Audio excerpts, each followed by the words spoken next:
ialah untuk site yang telah kami buatkan, kami telah ciptakan satu laman web yang menggunakan unsur Assure. Untuk penyataan masalah, pembinaan laman web yang kami sediakan adalah berdasarkan kepada penyataan masalah yang berikut. Sebahagian murid masih belum mengetahui perkara asas adab bersyukur seperti maksud syukur, dalil syukur, cara-cara bersyukur kepada Allah dan manusia serta banyak lagi. Terdapat juga murid yang tidak dapat menerangkan dalil nakli tentang kewajipan bersyukur kepada Allah. Yang ketiga, murid belum menguasai kefahaman mengenai perkara yang boleh dilakukan untuk menunjukkan kesyukuran kepada Allah dan manusia. Dan yang terakhir, kekurangan bahan pengajaran dan latihan pengukuhan yang menarik mengenai topik mari bersyukur di atas talian untuk pembelajaran kendiri. Dapatan daripada penyataan masalah ini, maka kami telah hasilkan satu laman web berdasarkan model Assure. Untuk model fasa 1 iaitu Analyze Learner, analisis pelajar. Jadi dalam pembinaan laman web ini, kami telah menetapkan kumpulan sasar iaitu murid-murid tahun 3 kerana laman web yang kami sediakan ini adalah untuk mata pelajaran pendidikan Islam tahun 3 iaitu dalam bidang adab. Kemudian hasil pembelajaran yang ingin dicapai, yang pertamanya adalah selepas mereka melayari laman web tersebut, mereka dapat menguasai konsep syukur selepas melayari laman web. Yang kedua, mereka dapat membaca dalil nakli dengan betul. Dan yang ketiga, mengetahui cara-cara untuk bersyukur dalam kehidupan seharian. Kemudian bagi fasa kedua, kami telah untuk fasa 2, state objectives iaitu nyatakan objektif. Oleh itu, untuk melaksanakan laman web ini, kami mengambil kira unsur objektif pembelajaran.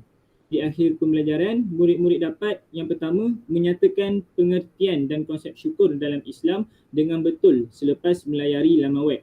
Yang kedua, dapat membaca dalil nakli berkaitan syukur serta maknanya dengan betul dan bertajwid. Yang ketiga, menyenarai dan mengamalkan cara-cara untuk bersyukur kepada Allah dan sesama manusia dalam kehidupan seharian.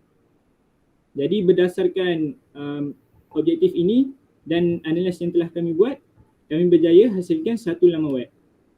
So ini adalah salah satu laman daripada laman web tersebut. Kat sini kami sediakan DSKP dan buku teks untuk KSSR Pendidikan Islam tahun 3.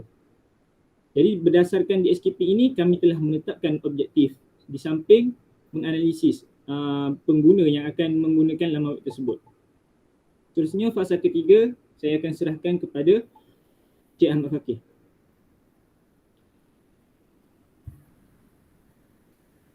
Baik, terima kasih Saudara Amar. Bismillahirrahmanirrahim.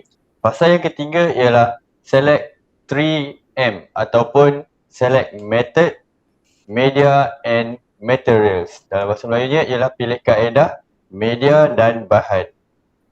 Okey. Dari segi kaedah, kami menggunakan kaedah latih tubi dan permainan digital. Di mana latih tubi itu akan menguatkan lagi ingatan pelajar sebelum mengakhiri sesi penggunaan site. Dan permainan digital menggunakan Kahoot dan juga Quizizz. Kemudian media. Media yang pertama ialah laman web iaitu Google Sites, bahan produk kami sendiri. Yang kedua video. Yang ketiga teks. Yang keempat audio. Yang kelima grafik. Yang keenam animasi. Dari segi bahan pula, kami mengambil bahan daripada YouTube iaitu untuk mengekstrak video dan juga audio. Yang kedua buku teks di mana kami mendapatkan standard bahan-bahan kandungan dan rujukan utama. Kemudian slide dan kuis digital. Seterusnya, kita masuk ke fasa keempat iaitu utilize media and materials ataupun guna bahan media dan sumber. Okey, penggunaan bahan dan media. Yang pertama animasi. Terdapat satu animasi diambil dari YouTube. Animasi tersebut berkaitan keseluruhan topik dan diletakkan di bahagian belakang sebelum pelajar memulakan latih tubi.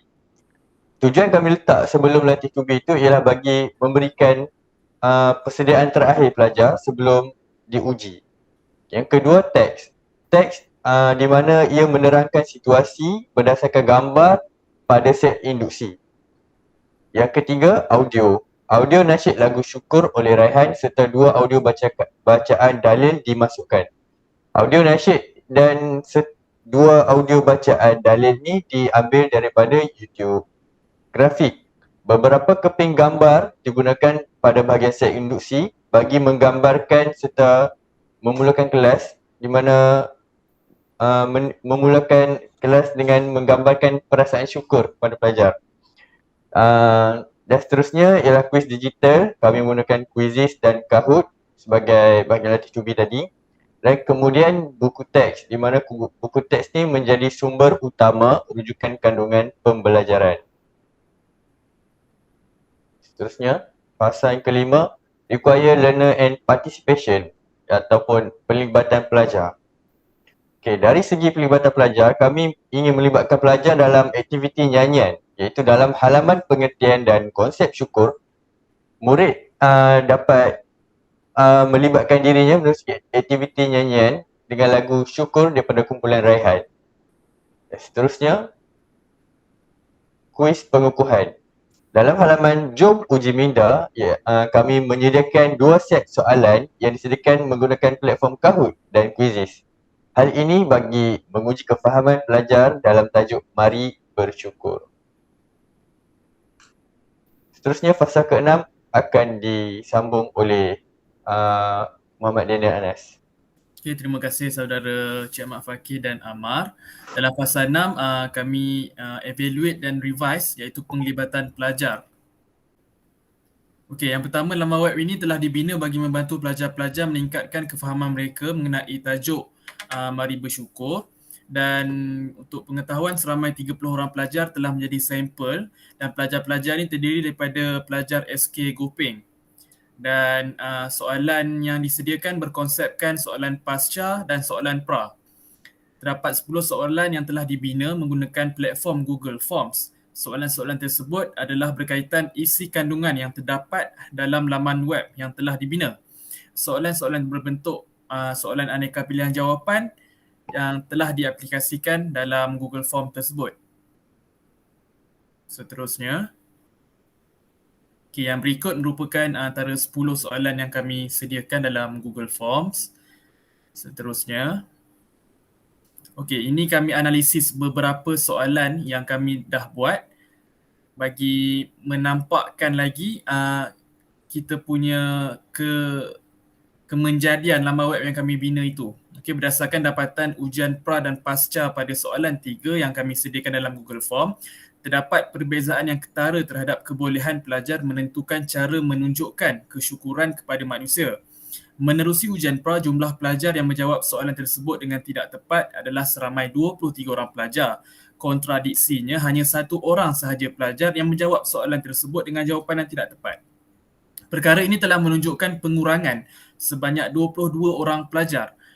Hal ini kerana unsur multimedia yang berbentuk visual yang terdapat dalam laman web jelas mempengaruhi pengurangan jumlah tersebut. Hal ini bertepatan dengan kajian yang dilakukan oleh Hujatullah pada tahun 2001 yang menyatakan bahawa kepentingan bahan pengajaran berbentuk animasi yang kaya dengan pelbagai elemen multimedia mampu mencetuskan pengalaman pembelajaran di atas talian dengan berkesan. Seterusnya, menerusi dapatan ujian soalan 5 pula, 70% pelajar menjawab hukum bersyukur dengan jawapan yang tidak tepat. Sebaliknya, 3.3% sahaja pelajar yang memilih jawapan yang tidak tepat based on soalan pasca.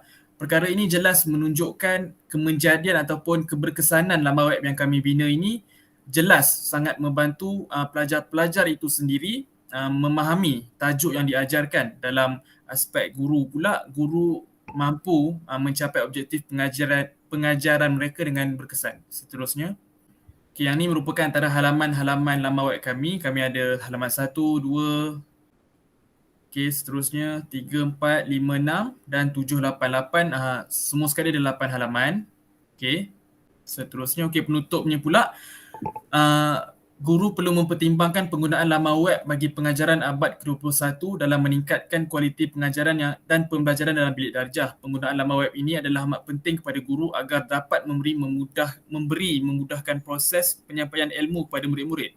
Hal ini disokong oleh Zarina Abdul Malik 2004 yang mendapati bahawa teknologi dapat mempermudahkan tugas serta meningkatkan prestasi guru seperti penggunaan teknologi untuk kerja-kerja pengurusan dan kerja-kerja pengajaran pembelajaran.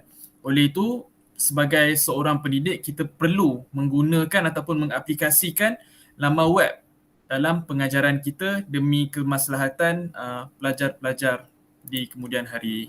Sekian, terima kasih.